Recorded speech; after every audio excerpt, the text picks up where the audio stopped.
നമ്മുടെ സമൂഹത്തിൽ വിവാഹേതര ബന്ധങ്ങൾ വലിയ രീതിയിൽ വർദ്ധിക്കുന്നുണ്ട്. ഇത്തരം റിലേഷൻഷിപ്പുകൾ താൽക്കാലിക സുഖവും സന്തോഷവും നൽകുമെങ്കിലും അതിന്റെ അന്ത്യം എപ്പോഴും ദുരന്തത്തിലായിരിക്കുമെന്ന സത്യം പലരും തിരിച്ചറിയാറില്ല. ഗുരുവായൂരിൽ പെൺവേഷം കെട്ടിയെത്തി യുവതിയെ കൊലപ്പെടുത്താൻ ശ്രമിച്ച കേസിന് പിന്നിൽ ഒരു വഴിവിട്ട ബന്ധത്തിന്റെ കഥ പറയാനുണ്ട്.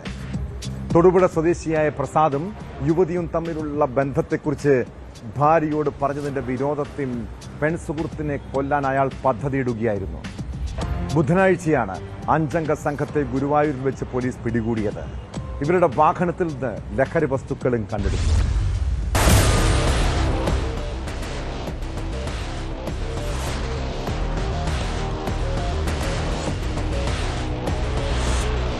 തൊടുപുഴയിലെ ഒരു സ്പായിൽ ജോലി ചെയ്യുകയായിരുന്ന യുവതിയുമായി പ്രസാദിന് അടുപ്പമുണ്ടായിരുന്നു.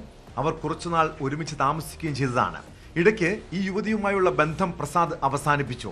തുടർന്ന് ഈ യുവതി പ്രസാദിന്റെ ഭാര്യയോട് വിവരങ്ങൾ പറയുകയും ബന്ധം തെളിയിക്കുന്ന ചിത്രങ്ങൾ അയച്ചു കൊടുക്കുകയും ചെയ്തു. ഇത് കുടുംബ പ്രശ്നങ്ങളിലേക്ക് നയിച്ചതിനെ തുടർന്നാണ് യുവതിയെ കൊലപ്പെടുത്താനുള്ള ആസൂത്രണം നടക്കുന്നത്. അതിനിടെ തൊടുപുഴയിൽ നിന്ന് യുവതി ഗുരുവായൂരിലേക്ക് ജോലി മാറിപ്പോയി. ജോലി വിവരവും താമസസ്ഥലവും അന്വേഷിക്കുന്നതിനായാണ് പ്രസാദ് വേഷം മാറി ഗുരുവായൂരിലെത്തിയത്. സഹായത്തിന് 2 സുഹൃത്തുക്കളെയും കൂടെ കൂട്ടി. യുവതിയെ കണ്ടെത്തി സംഘത്തോടൊപ്പം കൊലപാതകം നടത്താനായിരുന്നു പ്രസാദിന്റെ പദ്ധതി.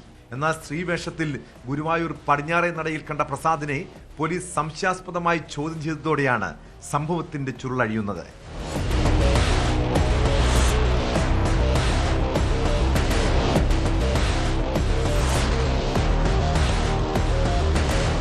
താൻ കൂട്ടുകാരിയെ കാണാൻ വന്നതെന്നായിരുന്നു പ്രസാദ് പോലീസിനോട് പറഞ്ഞത്. പന്തികേട് തോന്നി സ്റ്റേഷനിലേക്ക് കൂട്ടിക്കൊണ്ടുവന്ന് കൂടുതൽ ചോദ്യം ചെയ്തു. അപ്പോഴാണ് ഇവർ സംഘം ചേർന്ന് യുവതിയെ കൊലപ്പെടുത്താൻ എത്തിയതാണെന്ന വിവരം ലഭിക്കുന്നത്. ഒപ്പമുള്ള 4 പേരെ ഗുരുവായൂരിലെ ലോഡ്ജിൽ നിന്നും പിടികൂടി.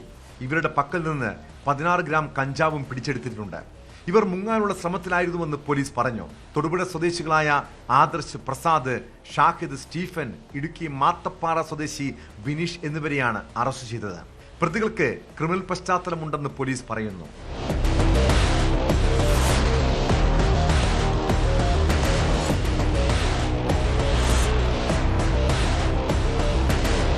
ന്യൂസ് 18 തൃശൂർ. കൂടുതൽ വാർത്തകൾക്ക് news 18 Keralam YouTube channel subscribe ചെയ്യുക.